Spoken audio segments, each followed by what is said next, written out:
I was in school, normal day, primary school, and my uncle came to school. He came early. Okay, let's say we closed by 4. He came by 1. And his eyes were like really red, my mom's brother. And then he told my class teacher he was coming to pick me. And I was surprised. I was happy, but I was surprised I was going home really early. And he doesn't pick me from school. So we went home and I asked him what's up, and he was like, no problem. I asked him if mommy was okay, and he was like, she's fine. We just need to go home. And then we went home, and then I could hear my mom's voice from like upstairs. So I ran upstairs and I saw my mom crying, and my aunties were crying everywhere. I was just so confused. And I was asking what happened, and they told me to just change. My mom couldn't hold it then. She just shouted, and he's in the mortuary. So according to them, I passed out. And when I woke up, my head was spinning me, my head was spinning. I didn't really feel it because usually my dad goes to the hospital and he comes back. I don't know if I didn't understand what was happening. So I knew he was in the hospital and I was expecting him to come back. So I don't know, it was just really crazy. I started crying. I was consoling my mom. My siblings were crying. My aunties were crying. Everything was just happening at once. So it was really crazy. That day I went to see them, so I actually spent the night at their place that day. And he just came back that evening from his normal trade. He was complaining of stomach ache, which we got drugs for a normal thing to do. But that night he couldn't sleep. And so we rushed him to the hospital. On our way, we got to the hospital, there was no doctor on ground. And then on our way to the second hospital, he died in my hands. So. I was in school. My brothers and uncle, just came to school like, oh, okay, daddy's sick, blah, blah, blah. They want to take him out of the country, not knowing that he was dead. So that was just to get me out of school, and we drove back to Lagos. And when I got home, I just said like, a lot of people were at home. It was devastating. It's fine. Wow. Like I would always say, every heart needs a hero. My dad was my hero, as it were. How did I find out? First, I got a call from my younger sister that he was not feeling fine. So I traveled back to Jos, where I'm from. And I heard he had not been eating all the while. He was sick for barely 2 days, 2-3 days. And then as soon as he saw me, he began to eat. So he was really my hero. And he was taken to the hospital, and I spent the night with him. Really amazing. Funny enough, that night we had a little disagreement between myself and my elder brother. My mom wanted me to stay in the hospital, and my elder brother insisted he was going to stay. So I was going to stay, you're going to stay, I was going to stay. And then I decided to go home. And I was actually glad I went home because I felt it was greater honor for my elder brother to see him pass. So the next day at about 7 a.m. Yeah, 7 a.m. I got a call from my elder brother. And I remember very well where I was in my room. He just said, Dad is going to be with the Lord. I was like, whoa. At that point, everything felt blank. I felt like I was floating. It was quite terrible, but exciting all the same. Then I went to the mortuary and we packed up everything. Okay, my dad was sick for 3 months before he passed on. He had stroke, and though we didn't have a very close relationship, but it was disheartening. I didn't want him to die at that time. I wanted him to correct his mistakes before leaving the earth. So I was very unhappy.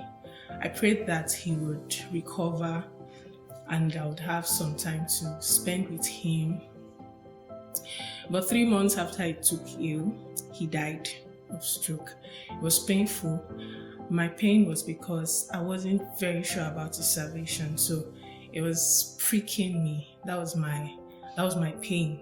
So after he died, I became very conscious about preaching Christ because I didn't want people to die without knowing God. He was sick and he was discharged from the hospital, and we had a new crib, a new house, and he had already moved there, and me and my brother were staying in the other house. Yeah, so he was there with my mom. Yeah, and one morning, like around like 5:30, one of our uncles came around and said that okay, our dad has been sick for a while, and he was like, we should follow him here to the other house. And on our way there, I was hearing like screams already. So apparently he passed away before we got there. Yeah, so that was what happened.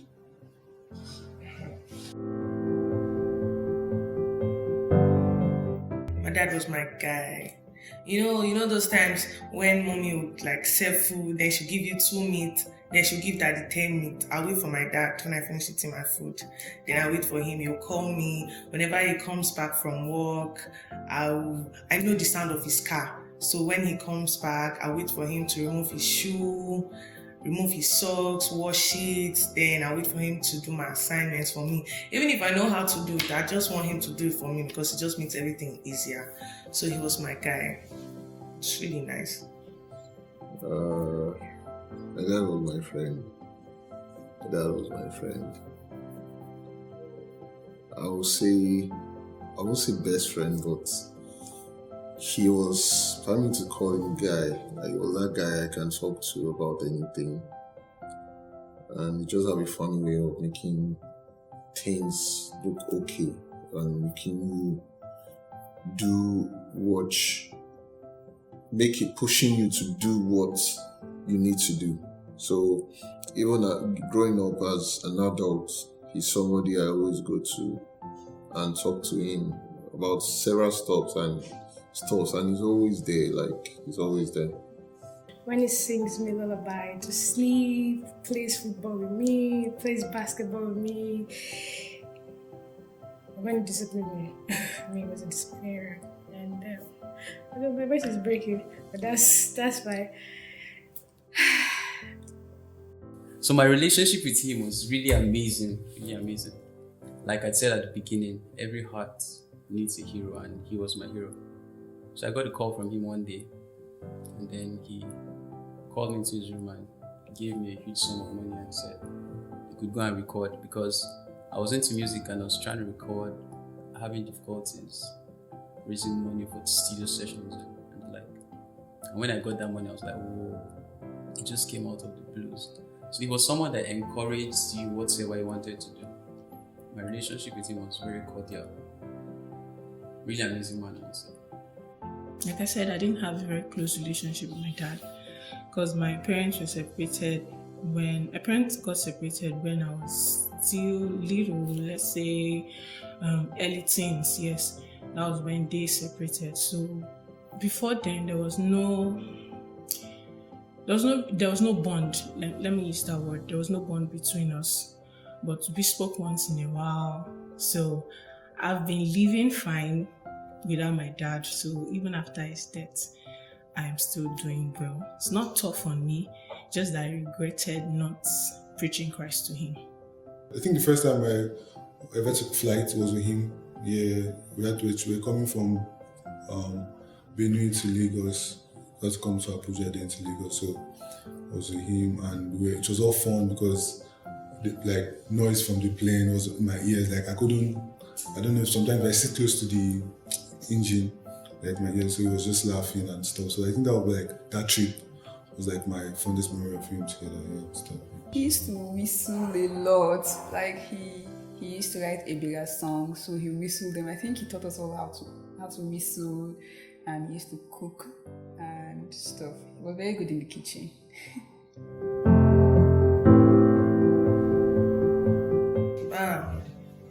If you were here, I'll say thank you. You're an amazing person. Um,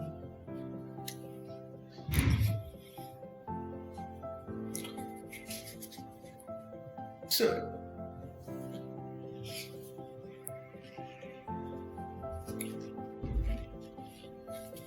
I miss you, and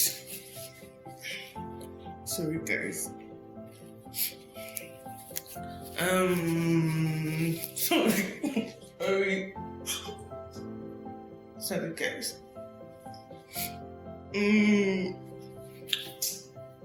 Sorry, sorry, sorry guys.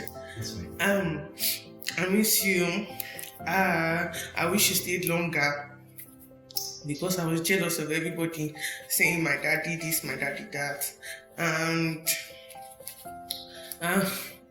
I just miss you. Mommy's good, and everybody's doing okay, and I'm trying my best to. Sorry guys.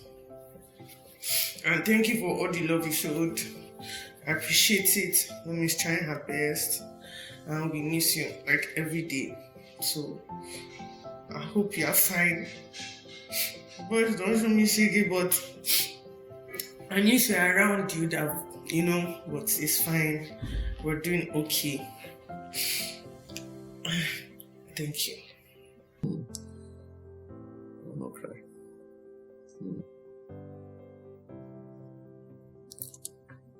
Oh.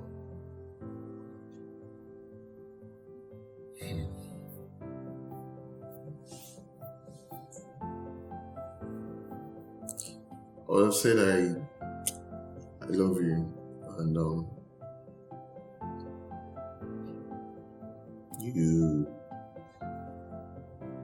you mean so much to me. You mean so much to the family, and I wish I could have made you happy, and all those dreams you have, like, make just 1% come to pass. I want you to know that I really miss you. Like, I really do love you. Much I could say, but just leave it at that. I don't start shedding tears.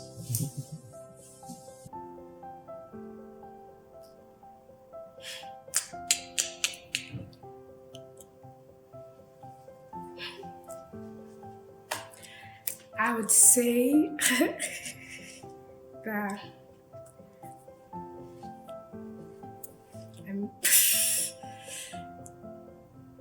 I love you so much, and I hope he's proud of me. Oh, it's so sad. Can I go? Wow. I remember my words on the day of the burial. I said, no man had believed in me the way he did, and I'll make you proud in this life and the one after. And I'm actually on that path. Yeah, so I'll make him proud. Yeah. What I would like to say to my dad, and what I've been willing to say to him, is that I don't judge him. I don't blame him for how it turned out between us. I don't blame him that we didn't have a good relationship. I forgive him. That I promise that I'll be the best parent to your grandchildren. And though it was a rough path growing up, very rough, you aren't even a part of most phases of my life. And I'm sure it will break you to know that I went through a lot without you. I'm married now, and I married a good man.